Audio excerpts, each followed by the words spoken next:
Cette crone est-elle stupide ou simplement malhonnête? Alors j'ai ma petite idée, mais juste avant, donc j'avais vu un post sur Twitter, c'était aux alentours, je crois que c'était le 7 décembre, où en gros elle se plaignait d'avoir des chambres dans sa maison en Airbnb pour payer les factures, et qu'elle avait prévu de la vendre un peu après quoi. Elle se plaignait, enfin elle disait que c'était la pire expérience, en gros d'avoir à recevoir des inconnus chez elle. Et qu'en plus de ça, elle s'était fait voler sa PS5. En bref, elle se plaignait en gros qu'il y ait des inconnus chez elle. Là, j'ai essayé de rechercher, de retrouver le tweet. Bon, je l'ai pas retrouvé, mais je me souvenais parce que ça m'avait fait marrer quoi. Mais je vois juste qu'il y a ce gars, @vesttondelier, qui m'a bloqué. Je ne sais pas qui est cette personne. Et mon profil, j'ai genre, il y a personne qui me suit. Je suis une personne, j'ai dû commenter 3 personnes, enfin en gros, j'ai dû commenter 3 posts pardon. En gros, ouais, je me suis fait bloquer je me suis fait bloquer, pardon, par un méga rageux, quoi. Genre, il a dû voir un truc que j'écrivais et qu'il aimait pas, et il m'a bloqué direct, comme ça. Enfin, bref. Du coup, pour revenir sur donc là, j'étais sur le profil de cette crone, et je recherchais, mais je suis tombé sur ça. Du coup, je me suis dit, je vais faire un petit aparté. Du coup, je reviens à mon histoire. Du coup, la question c'est, est-ce qu'elle est stupide ou est-ce qu'elle est simplement malhonnête? Alors là, on pourra avoir une indication. À la base, j'étais allé sur TikTok, j'étais pas allé sur Twitter, et j'ai vu qu'il y avait écrit ça dans sa bio. Donc on a déjà quelques éléments de réponse, hein, notamment ici. Voilà, au moins elle l'assume, c'est déjà une bonne chose. Et ensuite, du coup, par rapport à son post, oui, en gros, il y a ça aussi qui est marrant, c'est que sur Twitter, comment dire, elle s'affiche comme étant une militante communiste révolutionnaire. Alors, déjà moi, ça m'étonne que tu aies une maison, ça m'étonne même que tu aies une PS5, et ça m'étonne que tu tires la gueule parce qu'on t'a volé ta PS5. Parce que normalement, je te rappelle que dans le communisme, la propriété privée n'existe plus, donc ce n'est pas ta PS5, c'est votre PS5. Donc pourquoi tu te plains en fait? Voilà. Pareil, ta maison, t'as l'audace de faire payer des gens pour, pour qu'ils vivent chez toi en fait. Encore une fois, c'est une propriété privée, ça ne devrait pas exister, étant donné que tu es une militante communiste. Tu devrais héberger gratuitement les gens chez toi, et tu devrais même les remercier qui t'aient volé enfin non, qui t'aient pris ta PS5, parce qu'après tout c'est votre PS5. Et tu devrais leur dire merci, mais n'oublie pas de sourire, hein, surtout, voilà, c'est important. Alors il y a ce drapeau, on le voit partout en ce moment, il me semble que c'est celui du Pakistan. Je vais vérifier quand même par acquis de conscience. Ah bah non, c'est même pas celui-là. C'est quoi ce drapeau alors? Celui-là là. De la mer au Jourdain, peut-être la Jordanie? Peut-être qu'elle a pas su écrire. Ah ouais, c'est celui-là. Bon. Donc je sais pas, peut-être qu'elle est d'origine genre de Jordanie, j'en sais rien. Et là je me dis c'est quand même assez bizarre, hein, parce que en fait je pense vraiment qu'elle a supprimé des postes, parce que là entre le 10 décembre et le 4 décembre il n'y a rien. Là c'est le 10, là c'est la pub, on s'en fout, la 10. Alors lui c'est un extrémiste de gauche, j'en ai entendu parler aussi. Il appelait à des acteurs, enfin bref. 10 décembre, là c'était il y a 22h, 10 décembre, 10 décembre, 4 décembre, donc il y a un gros trou. Donc à mon avis, en fait, elle n'a pas assumé ses propos, en mode, il y en a marre d'avoir des inconnus chez moi, j'en ai ras le cul, en gros, ça va contre toute l'idéologie qu'elle prône. Parce que en fait, moi, c'est une réflexion que je me faisais depuis longtemps, en fait, toutes les personnes qui sont pour l'immigration devraient par principe accueillir des inconnus chez eux, pas forcément des immigrants, mais des inconnus. C'est tout. Enfin, ça me semble tellement évident. Oui, donc selon moi, toutes les personnes qui sont pour l'immigration, donc accueillir des étrangers sur le sol français, devraient accueillir des étrangers également dans leur maison. En fait, c'est pareil. Enfin, c'est pareil, c'est pas exactement pareil, mais c'est le même principe. Et pareil aussi, j'étais tombé sur l'Empire du futur. Alors lui, je l'ai découvert il n'y a pas si longtemps, qui dit que donc il fait référence à cette meuf qui est un peu comme ça là, juste ici, Il disait l'extrême gauche est contre la propriété privée, sauf quand c'est la sienne. Elle veut abolir les frontières, mais ne supporte pas de vivre avec des inconnus chez elle. C'est totalement ça. Et si on lui vole sa PS5, c'est à cause d'Airbnb, MDR, on n'aura pas de profil de voleur, évidemment, tocard.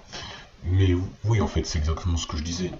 Et d'ailleurs, ça me fait penser à ça, c'est que je pense que la gauche actuelle est une immense trahison envers l'ancienne gauche, puisque avant, la gauche, ils étaient absolument contre l'immigration, parce qu'en fait, le fait d'avoir des immigrés, ça tire les salaires vers le bas, parce que la plupart des immigrés fuient leur pays pour des raisons économiques, pour un avenir meilleur.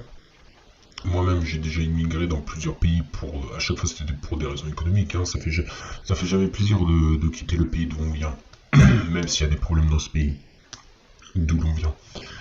Mais donc du coup, je quittais la France pour aller dans des pays parce qu'il y avait de meilleures opportunités économiques, tout simplement, parce que je pouvais être mieux payé. Mais par rapport aux locaux, à la population locale, j'étais moins payé. Tout simplement parce que c'est l'effet de marché en fait. Comment dire? J'ai besoin de moins qu'un local parce que je suis habitué à moins déjà en France. Et donc du coup, l'immigré, il va dans un pays dans lequel il a un salaire plus élevé que son pays d'origine, où il a un meilleur pouvoir d'achat aussi, parce que t'as des pays où le salaire est plus élevé, mais tout coûte 10 fois plus cher. Du coup, au final, le pouvoir d'achat est pas forcément plus élevé. Donc le pouvoir d'achat, pour ceux qui n'ont pas suivi de cours d'économie essentielle, de base, c'est en gros ce que tu peux acheter avec un revenu X, quoi. La capacité de pouvoir d'achat, je sais pas comment le dire autrement. Mais bref. Du coup, la plupart des immigrés partent pour des raisons économiques. Du moins, j'imagine que c'est pour ça, vraiment, parce que quand on entend pas mal d'immigrés parler à propos de la France, on dirait qu'ils détestent tout à propos de la France. Donc, ils iraient d'eux-mêmes dans un pays qu'ils détestent tout pour une raison autre qu'économique. Alors là, ça me dépasserait, mais bref.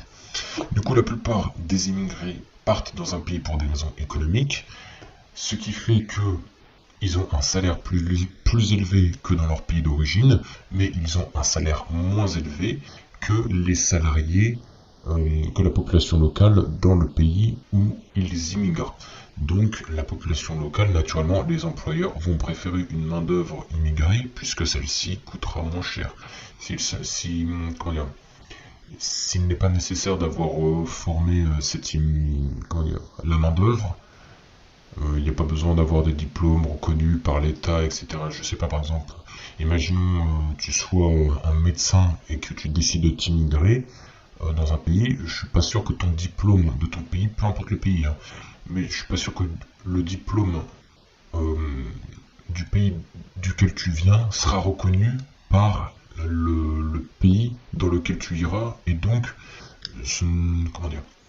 c'est pas sûr qu'en fait tu puisses exercer la profession de médecin dans le pays où tu iras, même si tu es très intelligent et tout, il n'y a pas de souci, c'est juste que légalement, ça va pas le faire, quoi.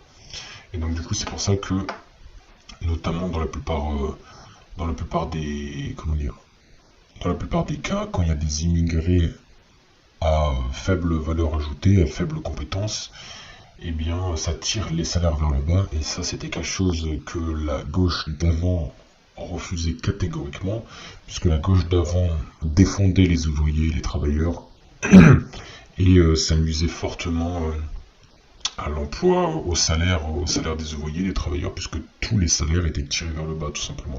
C'est la loi de l'offre et la demande, hein. C'est la loi la plus basique de l'économie. Je reprends la lecture. Dites-vous, je suis obligé d'avoir des chambres de ma maison Airbnb pour payer les factures en attendant de la vente, et c'est vraiment la pire expérience d'avoir à recevoir chez moi des gens que je ne connais pas, et là, un d'entre eux a volé ma PS5. Je vais dire le cul. Ah bah c'est bon, je l'ai retrouvé du coup. Là, dit ça. Je sais pas si je peux le dire sur YouTube. Je te jure, j'en veux plus de cette apporte de mort. Avec des abréviations. Pour moi, ce langage-là, ça dénote pas forcément une très grande intelligence. Ça me rappelle quand on avait 12 ans, et on écrivait le plus possible en abrévié pour avoir l'air cool, mais on avait juste l'air cool en fait. Faut bien se le reconnaître. Lui il dit l'enfer de devoir vivre avec des inconnus dans son chez-soi, force et courage. Oui, effectivement, c'est un enfer, de même que de vivre avec des inconnus dans son pays.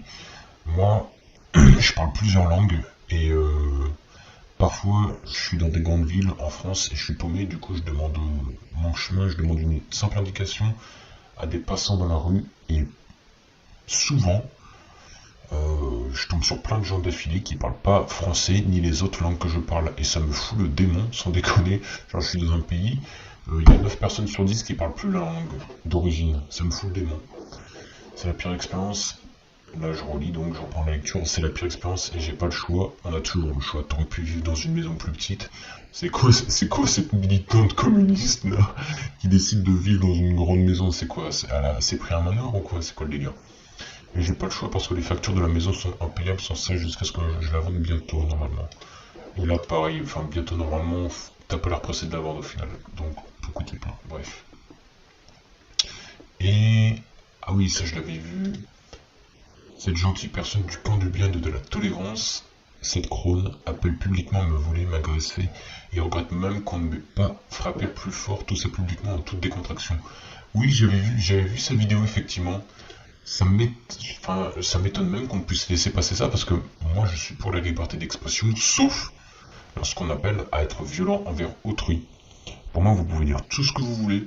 Vous pouvez prôner que la terre est plate, vous pouvez prôner pour votre religion, je sais, l'islam, le judaïsme, le christianisme, l'hindouisme, le shintoïsme, tout ce que vous voulez, je m'en fous, mais faut pas juste pas en fait appeler à décaler les gens, genre je comprends pas. Et si vous voulez promouvoir un courant de pensée idéologique, religieux, ce que vous voulez, mais que ce courant amène à être violent envers toutes les personnes qui n'appartiennent pas à votre courant, et bien dans ce cas-là, mieux vaut ne pas promouvoir ce courant, ça me semble être la chose la plus, comment dire, logique à faire, la plus rationnelle. Donc ça c'était Vincent Lapierre. J'ai vu, en fait à chaque fois, j'ai pas regardé ses interviews, du moins j'ai peut-être regardé des shorts, je crois qu'il faisait des shorts de ses interviews. Mais à chaque fois, donc, il pose des questions de société. Mais ce que j'ai surtout vu, c'est qu'à chaque fois, en gros, il se fait agresser. Il se fait voler son micro. Ça tourne toujours mal, en fait, ces interviews. Mais du peu que j'ai pu voir, honnêtement, et les shorts que j'ai vus, j'imagine que c'était les moments les plus chauds, entre guillemets, les questions les plus chaudes qu'il posait, les questions les plus tabous. Honnêtement, moi, ça me... Enfin, peut-être que j'ai pas vu les bons passages, mais ça me paraissait pas... être une énormité ce qu'il disait quoi, on marchait pas sur la tête quoi. Parce que là où on marche vraiment sur la tête c'est quand les gens les agressent, c'est quand quelqu'un t'agresse parce que tu poses une question, genre t'as pas le droit de poser une question en fait, c'est bizarre. Genre je parlais de la liberté d'expression, poser une question ça fait partie de la liberté d'expression. Mais oui donc cette meuf là, elle, comment dire, elle appelle en fait tout simplement à être violent physiquement envers quelqu'un tout simplement, et je trouve qu'en fait rien que pour ça elle devrait être enfermée en prison, ça me paraît être le plus simple, mais c'est vrai que les prisons sont pleines après, celui-là on l'a déjà vu. Ah, et aussi j'avais vu une vidéo de cette meuf là, cette Chrome, qui disait qu'en gros factuellement Marine Le Pen n'est pas une fasciste, ce qui est vrai, ce n'est pas une fasciste, mais dans ce cas là pourquoi ils continuent de les appeler des fascistes en fait, parce que en fait, ils mentent, c'est pas la vérité, et pour moi, peu importe le domaine, que ce soit médical, pharmaceutique, journalistique, politique, etc., il faut toujours dire la vérité, ça me semble être la base si on veut vraiment bien faire les choses. Et eux, bah ils le disent pas. Donc en fait, au début je posais la question, est-ce qu'elle est débile ou est-ce qu'elle est malhonnête? Bon déjà là, pour moi elle est les deux en fait. Elle est débile et elle est malhonnête parce que elle a dit là, comment dire, avec Marine Le Pen que c'est pas une fasciste, mais qu'il faut continuer de dire que c'est une fasciste parce que ça sert le propos de la gauche, etc., etc. Mais c'est dégueulasse en fait. Pourquoi vous mentez? Pourquoi vous mentez, genre, et vous-même, genre, ça vous fait pas chier de vivre dans du mensonge en fait. Moi, je me sentirais tellement sale à leur place. Et ensuite stupide parce que on l'a vu. Militante communiste mais à se plaindre de s'être fait voler, comment dire, sa PS5, elle est pour l'immigration mais elle veut pas accueillir des étrangers chez elle. Moi honnêtement je trouve ça stupide et je trouve même pas que ce soit de la malhonnêteté, je trouve juste qu'il y a une grosse dissonance cognitive tout simplement. Et honnêtement, je pense qu'il va y avoir un vrai problème de QI. Là, en l'occurrence, je pense que c'est un problème de QI. Et je dis même pas ça en mode agressif, taquin, méchant ou quoi, mais je pense vraiment qu'il y a des gens qui sont stupides. Celle-ci, je pense que c'est un bon exemple de stupidité. Et le pire, c'est qu'elle a beaucoup de followers. Et je pense vraiment, en fait, avec tous ces influenceurs stupides, je pense que ça va être de pire en pire, qu'on va avoir une génération de gros débiles. Et vous l'aurez pas, les gars, hein. Il y a les IA qui arrivent. On vous laissera crever, hein. Vous serez sur le bord de la route, on vous laissera crever tous les débiles. Tous les mecs qui savent rien faire, qui ont 5 secondes de... Et les meufs, hein, bien évidemment. Tous les mecs et les meufs qui ont 5 secondes d'attention à cause de TikTok parce qu'ils passent leur journée à scroller, vous crèverez la gueule ouverte.